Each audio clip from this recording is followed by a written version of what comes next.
अस्सलाम वालेकुम स्टूडेंट्स। इस पैसेज का नाम है reducing injuries on the farm. Farms जो होते हैं स्पेशली जानवरों वाले, वहाँ पे जो चोटें वगैरह आती हैं इंसानों के हवाले से होगा। ठीक है, तो हम इसको स्टार्ट करते हैं। इसके ब्लैंक्स अगर हम देखें तो देखिए इसमें पोर्शंस बने हुए हैं। ठीक है, ये टेबल वाली ब्लैंक्स जो होती हैं काफ़ी आसान होती हैं, जैसे heavy loads, awkward posture, a lot of dash while working। ये 3 किस्म के रिस्क फैक्टर्स हैं। ठीक है, पार्टीशन की गई है, 3 हिस्सों में डिवाइड किया गया है।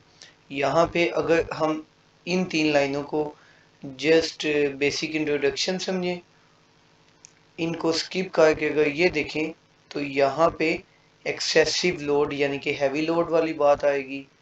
इससे नीचे दूसरी जो पोस्चर वाली बात है ये लिखा हुआ। ठीक है, awkward posture.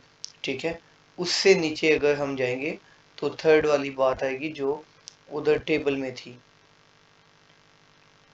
a lot of dash while working, तो वो यहाँ पे आ जाएगी। इसलिए हमें ये आसान हो जाएगा। एक काम हम करते हैं, हम इन 3 लाइनों को पहले ही स्किप कर देते हैं। ठीक है, तो चेक करते हैं कि हमें आंसर्स मिलता है या नहीं मिलता। तो हमने थोड़ा अपने आप को स्पीड अप भी करना है। मैं आंसर्स लिखूंगा नहीं, आपने खुद लिखने, ताकि आपको स्पेलिंग्स वगैरह पे भी फोकस हो आपका। चलें स्टार्ट करते हैं। Risk factor heavy loads. तो एग्जांपल्स ऑफ फॉर्म्स एक्टिविटीज, ये जो हेडिंग है इसमें क्या है, लिफ्टिंग सैक्स ऑफ डैश। अब सैक्स क्या होते हैं? सैक्स होते हैं थैले जो होते हैं। ठीक है, इसका सिनोनिम क्या हो सकता है? इसका सिनोनिम बैग्स हो सकते हैं, इसका सिनोनिम बाकी कुछ पैकेट्स हो सकते हैं। ठीक है, वो चेक करते हैं किस चीज के।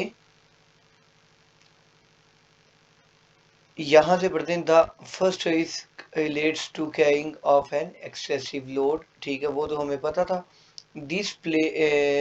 This places undue demands on the spine and can cause permanent damage. ठीक है, ये स्पाइन पे इफेक्ट पड़ सकता है, कमर आपकी दुख सकती है इससे, तो वो डैमेज हो सकता है, तकलीफ आपको हमेशा के लिए भी हो सकती है क्योंकि वजन ज़्यादा होता है। एग्जाम्पल्स उसने दिए, इन्वॉल्व द रिस्क और मूविंग 50 किलोग्राम फर्टिलाइजर बैग्स। ये देखिए ये सिनोनिम आ गया, सैक्स का बैग्स आ गया, तो 50 किलोग्राम तो उसका वेट है, लेकिन थे कौन से बैग्स? वो थे फर्टिलाइजर बैग्स। ठीक है, फर्टिलाइजर होता है खाद वगैरह जो होती है। हम चलते हैं आगे। आगे आप देखिए एक मजीद चीज़ है, टिप है कि इन चीज़ों को मैं पढ़ूंगा भी नहीं, क्योंकि यहाँ पे हमें कोई ब्लैंक फिलअप ही नहीं करनी। इसका मतलब क्या हुआ? इसका मतलब ये हुआ कि ये जो पैराग्राफ है इससे हमारी जान छूट गई, इसको हमने छोड़ दिया यहीं पे। हम आगे चलेंगे। ठीक है, आगे चलेंगे तो आंसर्स निकालने। ऑकवर्ड पोस्चर मतलब टेढ़ा मेढ़ा हो गया, जैसे बंदा खड़ा होता है या बेंड होता है। ठीक है, वजन वगैरह उठाते हुए। ये देखिए, लिफ्टिंग अ रेस्टलेस डैश, किसी ऐसी चीज को उठाना जो मूविंग पोजीशन में है। ठीक है, जो खड़ी नहीं है एक जगह पे, वो क्या चीज है चेक करते हैं। इफ अ लोड इज बल्कि और हार्ड टू ग्रैस्प। ठीक है, अगर एक लोड जो है वो बड़ा भी है और मुश्किल है पकड़ना उसे, सच एज लाइवली और एजिटेटेड एनिमल। ठीक है, एनिमल देखें, एनिमल का भी it will be more difficult to hold while lifting and carrying. ठीक है, इसका मतलब हो गया कि एनिमल की उन्होंने बात की है, ये लिफ्टिंग और रेस्टलेस। ठीक है, एनिमल। अभी मैं जाऊंगा 17 पे। 18 जो आएगी वो बाद में आएगी, 17 वाली ब्लैंक पहले आएगी। ये नहीं समझना कि इसके साथ ये आ जाएगी। 17 है जी, moving something around a big dash. कोई बड़ी सी चीज पड़ी होगी, उसके आगे पीछे से कोई चीज मूव करना, फॉर्म्स के हवाले से ही बात है। ठीक है, तो हम इस पैराग्राफ में ही जाएंगे। ठीक है, तो चेक करते हैं।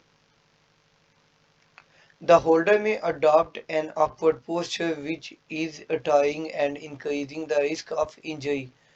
Sometimes a load has to be held away from the body because there is a large, अच्छा जी, ये ऑब्स्टिकल इसका आंसर है, इन द एरिया, बीच में कोई रुकावट पड़ी हो सकती है, तो उसके आसपास से आपको वजन उठा के लेके जाना होता है। ठीक है, उससे भी ये होता है कि आपको ज्यादा टाइम के लिए वजन उठाना पड़ता है, ये भी एक इशू आता है। By particular dash to help with sport, कहता है बाय पर्टिकुलर, एक माइंड में आया है कि इक्विपमेंट्स, इस तरह की कोई बात आएगी, ठीक है, जिससे हमें हेल्प मिल सके। तो बाय पर्टिकुलर डैश वो देख लेते हैं जी, यहां से पढ़ लेते हैं, यहां तो कोई बात नहीं हुई। यहाँ पे holding a load at arm's length imposes about 5 times the stress of a close to the body position. Out of topic बात थी। In such cases, handling aids should be purchased. अच्छा, उधर बाय लिखा हुआ है, इधर परचेज लिखा हुआ है, तो हैंडलिंग एड्स हम लेके जाएंगे। अगर तो वन वर्ड है तो एड्स, ठीक है, एड्स, बाय पर्टिकुलर एड्स। आगे चलते हैं जी 19 पे। 19 है a lot of dash while working, a lot of dash while working. तो हम बिना कुछ सोचे हम नीचे चले जाएंगे, ठीक है, हम यहाँ पे जाएंगे, इस पैराग्राफ में इंशाल्लाह में आंसर मिल जाएगा। अ लॉट ऑफ डैश, ठीक है, वाइल वर्किंग, काम के दौरान, ये देखें रेपिटेटिव हो गया, बहुत ज्यादा अगेन एंड अगेन। बेंडिंग हमें करनी पड़ती है, ठीक है, when carrying out a task, ठीक है, बेंडिंग इसका आंसर है जी। बेंडिंग होता है झुकना, कोई चीज उठाने के लिए, वजन उठाने के लिए। फिक्सिंग अ फॉलन डैश, कोई चीज जो किसी चीज को फिक्स करना, ठीक करना, ठीक है, जो नीचे पड़ी हुई है, अपनी पोजीशन पे नहीं है, ठीक है, तो वो क्या हो सकता है, फिक्सिंग अ फॉलन।